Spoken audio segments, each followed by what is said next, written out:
জুলাই আগস্টে দেশে গণহত্যা চালিয়ে ছাত্র জনতার আন্দোলনের মুখে স্বৈরাচার শেখ হাসিনা সরকারের পতনের পর পরিবর্তনের হাওয়া বইছে দেশের প্রতিটি ক্ষেত্রেই। ক্রীড়াঙ্গনও তার ব্যতিক্রম নয়। টানা ১৬ বছর পর নতুন সভাপতি পেয়েছে বাফুফে এবং প্রায় এক যুগ পর ক্রিকেটের সমাপ্ত ঘটেছে নাজমুল হাসান পাপনের অধ্যায়ে। এবার অবকাঠামোর দিকে নজর দিয়েছে ক্রীড়া মন্ত্রণালয়।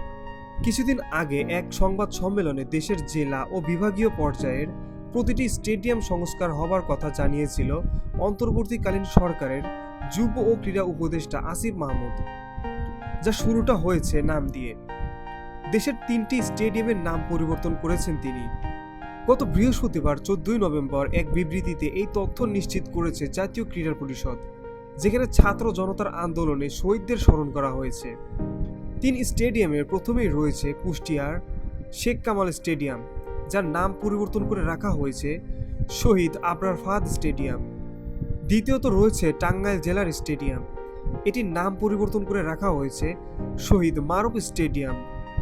এই তালিকার তৃতীয় স্থানে রয়েছে বাংলাদেশ জাতীয় সংসদ ভবন প্রাঙ্গণ মাঠ, যার নাম রাখা হয়েছে শহীদ ফারহান ফায়াজ খেলার মাঠ।